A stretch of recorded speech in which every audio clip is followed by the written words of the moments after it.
Welcome to my YouTube channel. এতিয়া মই গৈ আছোঁ চেঙাত মানে হালদিয়াপাৰাত হয়। হালদিয়াপাৰাত মানে জগন্নাথ দেৱৰ এখন মানে কীৰ্তন ঘৰ আছে। কীৰ্তন ঘৰত মানে প্ৰতি বছৰে মানে আঘোণ মাহৰ পূৰ্ণিমাত মানে ইয়াত উৎসৱ সভা মহোৎসৱ পালন কৰা হয়। তাকে আপোনাক দেখুৱাই গৈ আছোঁ। মানে ইয়াত কি হয় মানে 215 বছৰ আগত মানে ইয়াত মৰাণ হৈছিল।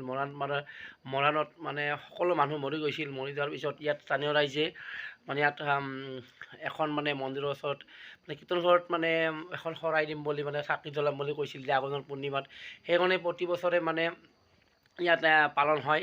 তাৰপিছত চাকি জ্বলোৱাৰ পিছত মানে ইয়াত মানুহৰ বেমাৰ চেমাৰ একো নোহোৱা হৈছিল। তাৰ কাৰণে মানে ইয়াত প্ৰতি বছৰে সভা মহোৎসৱ পালন কৰি আহিছে। তাকে আপোনালোকক দেখাবলৈ গৈ আছোঁ। এতিয়া আপোনালোকে মোৰ ভিতৰত চাই থাকক। এতিয়া এই কীৰ্তন ঘৰখন পালোঁ। এতিয়া আপোনালোকৰ ভিতৰত গৈ সকলোকে দেখুৱাম, আপোনালোকে চাই থাকিব। এনেদৰে লাইট গেটত দিছে, চাওক। এইটো আপোনালোক অকণমান দেখুৱালোঁ। মানে এই থানখনৰ বিষয়ে আমাৰ তেখেতে মানে ইয়াৰে স্থায়ী বাসিন্দা হয়, তেখেতে অকণমান থানখনৰ বিষয়ে অকণমান ক'ব। আপুনি কৈ দিয়ক মানে কেনেকৈ এই সত্ৰখন মানে এই থানখন স্থাপন হৈছে, মানে কি কাৰণত এই উৎসৱটো পালন কৰা হয়। আমাৰ এই বৰপেটা জিলা চেঙা গাঁও, চেঙা পোষ্ট অফিচ, চেঙা হালদিয়াপাৰা।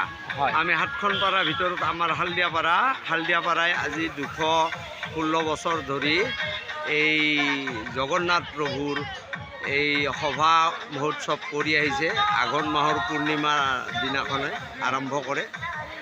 আৰু আমাৰ এই পূজাভাগী যিখিনি এই উৎসৱ কৰাৰ উদ্দেশ্য হ'ল, এসময়ত আমাৰ মাৰি মৰক এনেকুৱা ধৰণৰ বেমাৰে আক্ৰমণ কৰিছিলে। তেতিয়া উপায়হীন হৈ মানুহে আহি এই আমাৰ সমূহীয়া নামঘৰত সকলোৱে সেৱা ধৰি জগন্নাথ প্ৰভুৰ এই মহা উৎসৱ কৰিম বুলি প্ৰতিজ্ঞাবদ্ধ হয়।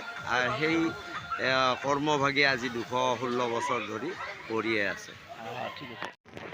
ইয়াত ডেন্স হ'ব। ডেন্স হোৱাৰ পিছত ইয়াত আজি মিৰ্জা নাটক আহিব, তাকে আহিব। এতিয়াতো আৰম্ভ হোৱা নাই, আৰম্ভ হ'ব আকৌ।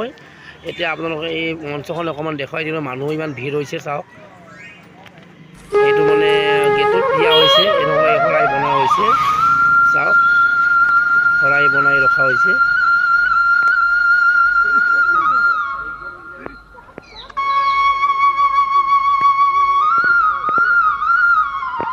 চাওক, এইখন গুৰুৱাখন। এই গুৰুৱাখনখন আপোনালোকক অকণমান দেখুৱালোঁ।